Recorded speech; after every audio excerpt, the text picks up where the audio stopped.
রব্বুল আলামিনের জন্য যার অশেষ মেহেরবানিতে আল্লাহ রব্বুল আলামিন পবিত্র জুমা যে আল্লাহ তাআলা আযান শোনার পরে দুনিয়ার কাছ থেকে ফারেক করে নিয়ে শয়তানের ধোঁকা থেকে হেফাজত করে নিয়ে যে রব্বুল কারীম আপনাকে আমাকে মসজিদ পর্যন্ত নিয়ে আসছেন, সেজন্য সে মালিকের শুকরিয়া আদায় করে বলছি, সকলে জবান করে বলছি আলহামদুলিল্লাহ। এবং বিশ্বনবী হযরত মুহাম্মদ রাসূলুল্লাহ সাল্লাল্লাহু আলাইহি ওয়াসাল্লাম যিনি হচ্ছেন মক্কাওয়ালা, যিনি হচ্ছেন মদিনাওয়ালা, যিনি হচ্ছেন দয়ার সাগর রহমতের ভান্ডার, এখান থেকে শুরু আমরা মদিনার উদ্দেশ্যে দরুদ পেশ করছি, সকলে করছি আল্লাহুম্মা সাল্লি আলাইহি আল্লাহুম্মা বারিক আলাইহি। সম্মানিত হাজিরিন, আল্লাহ তাআলা বড় দয়াময়, যে রব্বুল কারীম এত সুন্দর একটা দিন জুমা মুবারক যে আল্লাহ তাআলা আপনাকে আমাকে দিয়েছেন, গুনাহ মাফের একটা সুযোগ দিয়েছেন, সেই আল্লাহ প্রশংসা আমাদের করার দরকার আছে না? তাহলে আবারও আমরা জোরে আরেকবার শুকরিয়া আদায় করে বলছি আলহামদুলিল্লাহ। আল্লাহ রাব্বুল আলামিন আপনাদের সামনে একটা অতি পরিচিত আয়াত তেলাওয়াত করেছে, সূরা বনী ইসরাঈলের, সূরা বনী ইসরাঈল 17 নম্বর সূরা 15 নম্বর পারা, সূরা বনী ইসরাঈলের প্রথম আয়াত। আল্লাহ রাব্বুল আলামিন যতগুলো সূরা নাযিল করেছেন কোরআন কারীমের মধ্যে, একটু আওয়াজ করে সবাই জবাব দিয়ে পড়েন তো, কোরআন কারীমের মধ্যে সূরা কয়টি?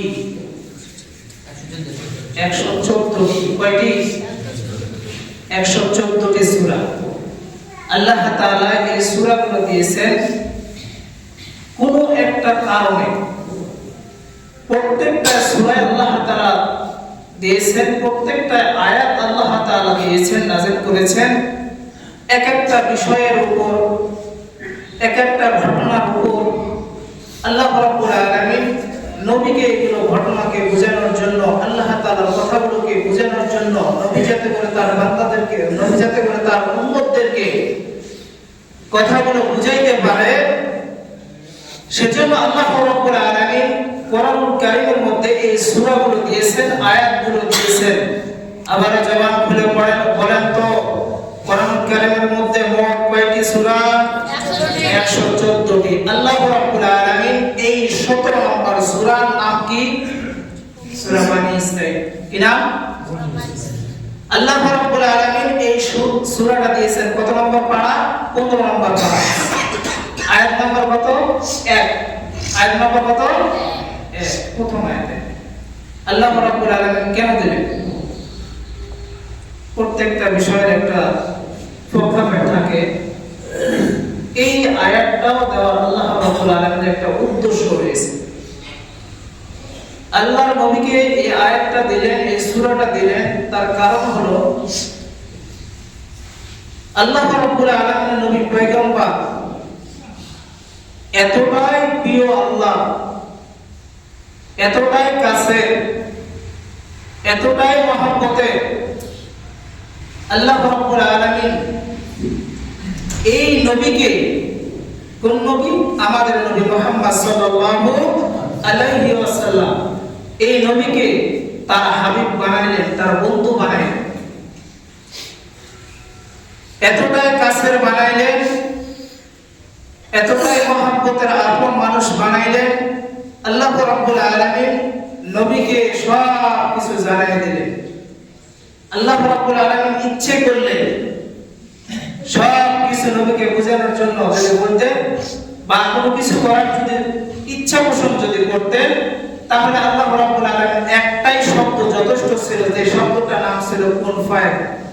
এটা দিয়ে বললি আল্লাহ রাব্বুল আলামিন যত কিছু রয়েছে পৃথিবীর ময়দানে সব কিছু হয়ে যেত, কিন্তু আল্লাহ রাব্বুল আলামিন কোন ফায়দা দিয়ে সব কিছু শেষ করে দেন নাই। আল্লাহর নবী পয়গম্বর ছোটবেলায় যখন মায়ের গর্ভ থেকে যখন দুনিয়ার জমিনে যখন আসবেন, আল্লাহর নবী করিম সাল্লাল্লাহু আলাইহি ওয়াসাল্লাম যখন গর্ভের মধ্যে যখন ছিলেন, নবী আলাইহিস সালাতু ওয়াস সালাম এর বয়স যখন 6 মাস, তখন দুনিয়ার ময়দান থেকে আল্লাহর নবীর বাবা বিদায় হয়ে দুনিয়া ছেড়ে চলে গেলেন। এরপরে নবী করিম সাল্লাল্লাহু আলাইহি ওয়াসাল্লাম দুনিয়ার জমিনে আসলেন। আসার পরে নবীর বয়স যখন একটু বড় হলো, আল্লাহর নবীর মা, এই নবীর মা যখন তার স্বামীর কবরটা যখন শিশু নবীকে যখন দেখানোর জন্য যখন নিয়ে যাইতেছিলেন, নিয়ে যাওয়ার সময় যখন সেখান থেকে যখন ফিরে আসতেছিলেন, নবীজির মা আবার রাস্তার পথে ইন্তেকাল করলেন। নবীজি কান্না শুরু করলেন। কান্না শুরু করার পরে দাদা আব্দুল মুত্তালিবের কাছে দৌড়াইয়া আসলেন। নবী আসার পরে দাদার বুকের উপরে ঝাঁপ দিয়ে পড়লেন। দাদাও কান্না করে, নবীও কান্না করে। নবীকে ডাক দিয়ে বলেন, দাদু ভাই তোমার আর কান্না করার দরকার নাই, আমি পৃথিবীর ময়দানে যতদিন বেঁচে আছি তোমার আর কোনো চিন্তা নাই। নবী দাদার কাছে বড় হতে লাগলেন। 8 বছর যখন নবীর যখন বয়স হইল, আল্লাহর নবীর দাদা দুনিয়া ছেড়ে ইন্তিকাল করলেন। দাদা তার সন্তানদেরকে ডাক দিলেন, অর্থাৎ নবীর চাচাদেরকে ডাক দিলেন। সবাইকে ডাক দিয়া সবার কার কাছে নবীকে দিবেন, আব্দুল মুত্তালিব চিন্তায় পড়ে গেলেন। এক পর্যায়ে তার সন্তানকে দিলেন। তার সন্তানের কাছে নবী করিম সাল্লাল্লাহু আলাইহি সাল্লাম বড় হতে লাগলেন। বড় হওয়ার পরে তার চাচাও দুনিয়া ছেড়ে ইন্তিকাল করলেন, পৃথিবী ছেড়ে চলে গেলেন। যাওয়ার পর নবী করিম সাল্লাল্লাহু আলাইহি সাল্লাম এতিম হয়ে গেলেন। এক পর্যায়ে নবী করিম সাল্লাল্লাহু আলাইহি সাল্লাম যখন বিবাহের বয়স যখন পাইলেন, আল্লাহর নবী পয়গম্বর এরপরে আম্মা জান খাদিজাতুল কুবরাকে বিয়ে শাদী করলেন। বিয়ে শাদী করার পরে অনেক দিন যাবত ঘর সংসার করলেন। ঘর সংসার করার পর আম্মা জান খাদিজাও দুনিয়া থেকে ইন্তেকাল করলেন। এবার নবীর পাশে দাঁড়ানোর মতো আর কেউ নাই। নবী আবার চিন্তিত হয়ে পড়লেন, কান্নায় ভেঙে পড়লেন। এমন কি নবী করিম সাল্লাল্লাহু আলাইহি সাল্লামের কান্নায় বুকটা যখন ফেটে যাচ্ছিল, এদিকে বারবার আল্লাহ রাব্বুল আলামিন তার প্রিয় হাবিবের কথা, তার বন্ধুর কথা আরশে আজিমের কাছে সব সময়ের জন্য বলেন। ফেরেশতাদেরকে বলেন, তার নিজের কাছের মানুষের কথা, তার বন্ধুর কথা ফেরেশতাদের কাছে বলেন। এক পর্যায়ে ফেরেশতারা সবাই মিলে ডাক দিয়ে বলেন, আল্লাহ আপনি বারবার আপনার হাবিবের কথা আমাদের কাছে বলতেছেন, কিন্তু এতদিন পর্যন্ত যার কথা বলেন, যার প্রশংসা করেন, এখন পর্যন্ত তো আপনার হাবিবকে তো আমরা তো দেখলাম না। এবার আল্লাহ রাব্বুল আলামিন বলেন, চিন্তা করার কোনো দরকার নাই, আমার যখন সময় হবে তোমরা একটু ধৈর্য ধারণ করো, অপেক্ষা করো, তোমাদেরকে আমি দেখাবো, তোমাদের সঙ্গে আমার প্রিয় হাবিবকে মুলাকাত করাবো, টেনশন করো না, চিন্তা করো না। শুধু তাই নয়, আল্লাহ রাব্বুল আলামিন আরশে আজিমের কাছে যখন বলেন, আরশে আজিমরা ডাক দিয়ে বলেন, আল্লাহ আপনি তো আপনার বন্ধুর প্রশংসা তো বারবার তো করেন, কিন্তু আপনার বন্ধুকে তো আমরা তো দেখলাম না। আল্লাহ গো, আপনার বন্ধুকে দেখার জন্য আমাদের মন বড় কাঁদে, আমরা দেখতে চাই, আপনি একটু দেখার ব্যবস্থা করে দেন। আল্লাহ রাব্বুল আলামিন বলেন, ও শাচিন্তা, তোমরা চিন্তা করিও না, তোমাদেরকে আমি দেখাবো, তোমরা অপেক্ষা করো। শুধু তাই নয়, এরপরে জান্নাত বলেন, আল্লাহ আপনি তো আমাদের কাছে বারবার বলেন আপনার বন্ধুর কথা। ওগো আল্লাহ, আপনার বন্ধুকে আমরা একটু এক নজরে একটু দেখতে চাই, আপনার বন্ধুকে দেখে আমরা একটু ধন্য হইতে চাই। আল্লাহ রাব্বুল আলামিন জান্নাতদেরকে সান্ত্বনা দিয়ে ডাক দিয়ে বলেন, ও হে জান্নাতেরা, তোমরা চিন্তা করো না, আমার প্রিয় হাবিব বন্ধুকে তোমাদের সঙ্গে সাক্ষাৎ করাবো। এরপরে জান্নাতের হুর গুলমান যারা আছেন তারাও আল্লাহর কাছে ফরিয়াদ জানান, আল্লাহ আপনার বন্ধুর প্রশংসা টুকাই করে, আমরা একটু দেখতে চাই, আপনার বন্ধুকে একটু নিয়ে আসেন, আমরা একটু দেখতে চাই। আল্লাহ রাব্বুল আলামিন ডাক দিয়ে বলেন, ও হে জান্নাতের হুর গুলমানরা, তোমরা চিন্তা করো না, আমার যখন সময় হবে তোমাদের সাথে সাক্ষাৎ করাবো। এক পর্যায়ে জান্নাত জাহান্নাম সবগুলো যখন আসমানের ফেরেশতারা যখন আল্লাহর হাবিবকে যখন দেখার জন্য যখন আল্লাহর কাছে যখন অভিযোগ যখন করে, আল্লাহ রাব্বুল আলামিন সবাইকে সান্ত্বনা দিয়ে ডাক দিয়ে বলেন, সবাই অপেক্ষায় থাকো, সবাই যখন হবে তখন তোমাদের সঙ্গে সাক্ষাৎ হবে। এবার নবী করিম সাল্লাল্লাহু আলাইহি সাল্লাম যখন বাবা নাই, মা নাই, তার দাদা নাই, চাচা নাই, সব যখন দুনিয়া ছেড়ে যখন চলে গেলেন, কাছের আপন বিবি হযরতে আম্মা জান খাদিজাতুল কুবরা যখন দুনিয়া ছেড়ে যখন চলে গেলেন, আল্লাহ রাব্বুল আলামিন যখন দেখলেন আমার বন্ধু চিন্তিত, আমার বন্ধু দুঃখিত হয়ে আছে, আমার বন্ধুর মন ভালো না, এখন আমার কিছু করা দরকার।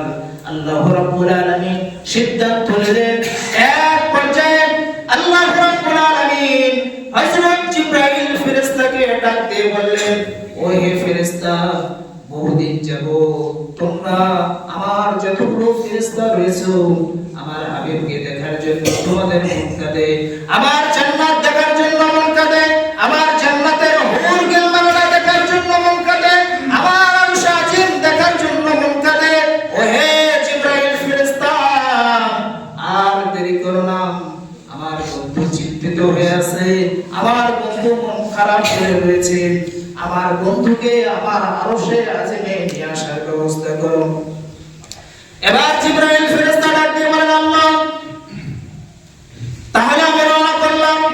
আল্লাহ রাব্বুল আলামিন বললেন, আমার প্রিয় হাবিবকে তুমি আমার কাছে নিয়ে আসবা, আমার দরবারে নিয়ে আসবা, আমার হাবিবকে আনবা, তো কাতে করে আনবা, আমি যেহেতু আমন্ত্রণ করেছি, আমন্ত্রণ করলে তো আমাকে তো কিছু তো বানাতে হবে।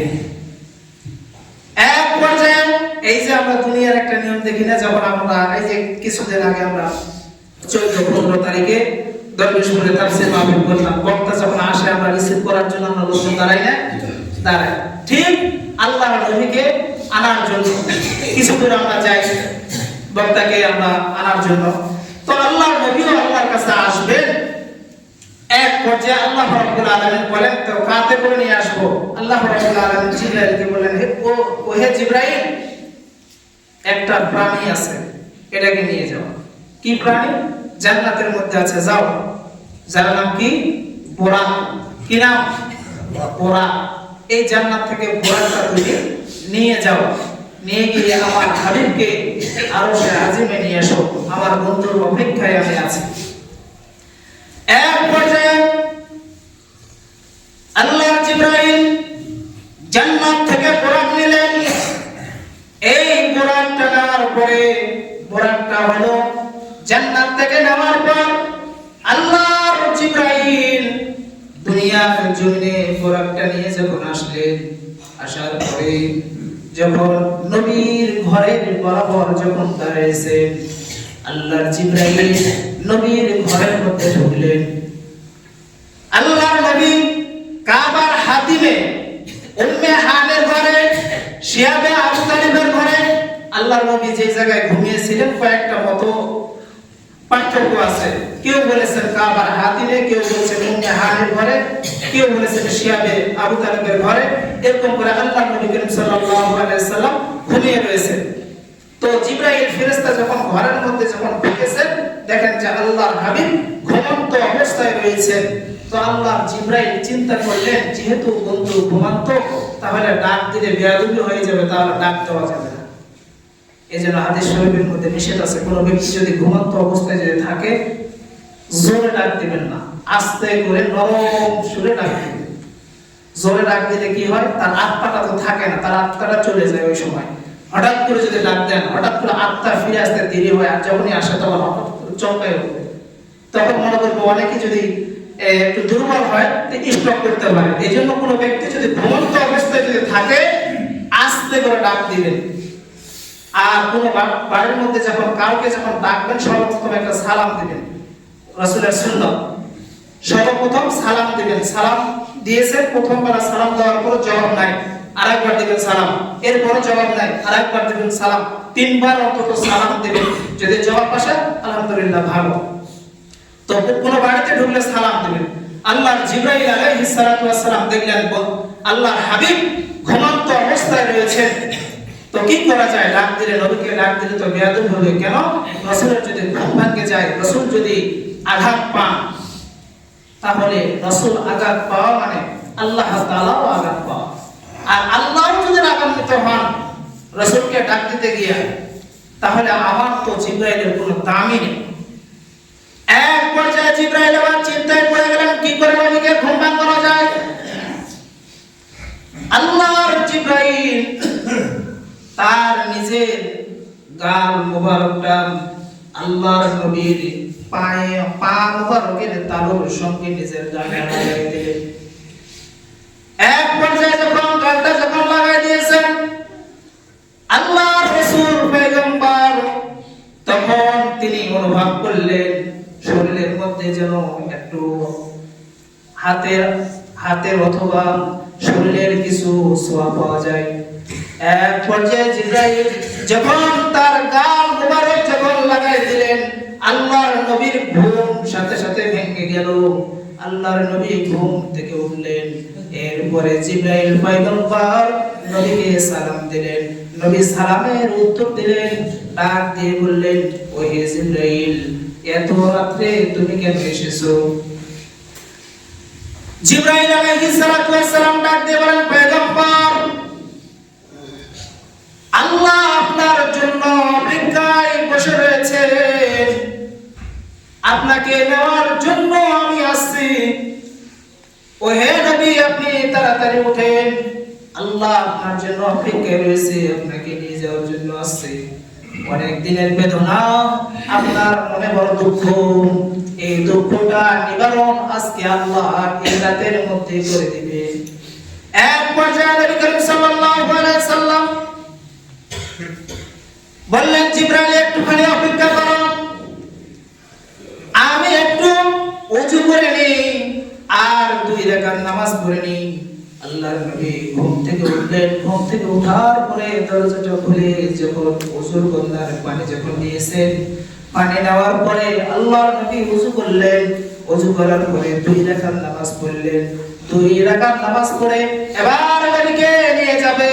জিবরাইল বলেন, ও হে পয়গম্বর, আপনাকে নিয়ে যাওয়ার জন্য আপনার আল্লাহ আপনার জন্য জান্নাত থেকে একটা বুরাক পাঠিয়েছেন। এই যে বুরাক আপনার সামনে রাখা আছে, এই বুরাকে আপনি আরোহণ করেন আর আল্লাহর কাছে চলেন। এবার নবী করিম সাল্লাল্লাহু আলাইহি সাল্লাম যখন বুরাকের কাছে যখন গেলেন, এবার বুরাক কান্না করে ডাক দিয়ে বলেন, বুরাক রে, তুমি কেন কান্না করতেছো? এবার বুরাক এবার আল্লাহকে ডাক দিয়ে বলেন, আল্লাহ, আমি তো বুরাক কথা বলতে তো পারি না, আল্লাহ তুমি আমার জবানটা যদি খুলে দাও তাহলে তোমার হাবিবের সঙ্গে আমি একটু কথা বলতে চাই। এবার বুরাকের জবান খুলে গেল। বুরাক এবার ডাক দিয়ে বলতেছেন, ও হে পয়গম্বর, জান্নাত থেকে ওহে নবী, আপনাকে আমি নিয়ে যাব, তবে আমার একটা কথা আছে। সেই কথাটা হলো, আজকে আপনি আমার পিঠে আরোহণ করে আল্লাহর কাছে যাবেন, এবং যেদিন কিয়ামতের ময়দান যেদিন কায়েম হবে, সেদিন আপনি আমাকে সাথে করে নিয়ে আপনি আল্লাহর জান্নাতে যাবেন। সময় নেই, আমি যে আয়াত পড়েছি সে আয়াতের এখনো আলোচনা হয়নি। সম্মানিত হাজির, সূরা বনী ইসরাইলের 1 নম্বর আয়াত, সুবহানাল্লাযী আসরা বিআবদিহি লাইলাম মিনাল মাসজিদিল হারাম ইলাল মাসজিদিল আকসা আল্লাযী বারাকনা হাওলাহু লিনুরিয়াহু মিন আয়াতিনা ইন্নাহু হুয়াস সামিউল বাসীর। আল্লাহ রাব্বুল আলামিন এই আয়াতের মধ্যে বলেন, সংক্ষিপ্তভাবে বলতেছি, যে আল্লাহ রাব্বুল আলামিন রাতের কিছু অংশে, লাইলাম শব্দটা ব্যবহার করেছেন, রাতের কিছু অংশে আল্লাহ রাব্বুল আলামিন তার বন্ধুকে জমিন থেকে, মক্কা থেকে একবারে আরশে আজিম পর্যন্ত আল্লাহ রাব্বুল আলামিন রাতের অল্প কিছু সময়ের মধ্যে সফর করাইছেন। হাদিসের মধ্যে আছে, এই যে জমিন থেকে প্রথম আসমান 500 বছরের পর, কয়শো বছরের পর? 500 বছরের পর। এরপরে প্রথম আসমানটা হলো 500 বছরের মোটা। কয়শো বছরের মোটা? 500 বছরের মোটা। এরপরে 500 বছর ঢাকা, আবার ফের 500 বছর উপরে, আবার ফের দ্বিতীয় আসমান, ওইটাও হচ্ছে 500 বছরের মোটা, আবার ফের 500 বছরের ফাঁকা। এরকম করে সপ্তম আসমান পর্যন্ত আল্লাহ রাব্বুল আলামিন 7 আসমান 500 করে যোগদান কতগুলো হয়ে যায়। আল্লাহ নবীর জন্য সময় ওইটা ছিল 40 রাতের সময়। কয় রাত? 40 রাতের সময় ছিল। এই 40 রাতের সময়টা আল্লাহ রাব্বুল আলামিনের নবীর জন্য রাতের কিছু অল্প সময় আল্লাহ রাব্বুল আলামিন তার হাবিবের জন্য করে দিয়েছেন। সেখানে মেরাজ করেছেন, ঘুরে আসছেন। এই যে এখন যে মাসটা চলতেছে, এই মাসটার নাম কি? রজব। কি মাস? এই জন্য মেরাজের আলোচনা। আল্লাহ রাব্বুল আলামিন নবীকে এই রজব মাসের, যদিও মত পার্থক্য রয়েছে, কেউ বলেছেন রবিউল আউয়াল, কেউ বলেছেন রবিউল শানি, কেউ বলেছেন জামাতুল উলা, জামাতুল সানি, এরপরে রজব, কেউ বলেছেন শাবান, কেউ বলেছেন রমাদান। এই মাসগুলোতে রাসূলের মেরাজ হয়েছে। তো সবচেয়ে গ্রহণযোগ্য মাস যেটা রজব মাসের 27 তারিখে, এটা হচ্ছে গ্রহণযোগ্য, মত পার্থক্য যতই থাক। তো রজব মাসের 27 তারিখে আল্লাহ হাবিব মেরাজ করেছেন, আল্লাহর সাথে দেখা করেছেন, সাক্ষাৎ করেছেন। আল্লাহ রাব্বুল আলামিন পয়গম্বর সেখান থেকে 5 ওয়াক্ত নামাজ নিয়ে আসছেন। ছিল কত ওয়াক্ত নামাজ? 50 ওয়াক্ত নামাজ, কিন্তু 5 ওয়াক্ত নামাজ নেওয়া হয়েছে, আল্লাহ নবীর উপরে ফরজ করে দেওয়া হয়েছে। সেই নামাজ কি আমরা 5 ওয়াক্তকে পড়ি না? এটাও পড়ার সময় নেই। যদি আমাদের উপরে যদি 50 ওয়াক্ত যদি নামাজ থাকতো তাহলে পড়তে পারতাম, নাকি? 5 ওয়াক্তই তো পড়ি না, তাহলে 50 ওয়াক্ত তো কোনো খবরই নেই। সম্মানিত হাজির, কথা লম্বা করার দরকার নেই, যেহেতু সময় নেই। তো আল্লাহ রাব্বুল আলামিন যেহেতু নবীর উপরে 5 ওয়াক্ত যেহেতু নামাজটা দিয়েছেন, এজন্য অন্তত 5 ওয়াক্ত নামাজ আমরা পড়ার জন্য রাজি আছি না? ইনশাআল্লাহ। গত সময় বলেছিলাম যে জুমার নামাজ যেহেতু আমরা একদিন সপ্তাহে অন্তত পড়তে আসি, তো জুমার একটু হকটা আদায় করি। এই হকটাও আমরা আদায় করি না। নামাজ সালাম ফেরানোর পরে সরাসরি উঠে চলে যাই। গত সময় একটা কথা বলেছিলাম, যদি আজকে যদি আমরা কেউ যদি উঠে যদি চলে যায়, তা বুঝবেন যে ওই দলের লোক। কোন দলের লোক বলার আর দরকার নেই। কেউ যদি সালাম ফেরায় যদি আজকে যদি উঠে যান, তাহলে মনে করবেন ওটা ওই দলের লোক পড়ে। সম্মানিত হাজিরিন, আমরা ওই দলের লোক হতে চাই না। আমরা কার দলের লোক হতে চাই? আল্লাহর দলের লোক হতে চাই। সুতরাং তাহলে জুমার যেহেতু একটু সুযোগ পেয়েছি, জুমার হকটা আদায় করার জন্য রাজি আছি তো ইনশাআল্লাহ। আল্লাহ রাব্বুল আলামিন আপনাদের সবাইকে কবুল করুন, সকলে বলি আমিন। সম্মানিত হাজিরিন, আরেকটা বিষয় হচ্ছে, কয়েক জুমা আগে আপনাদেরকে একটা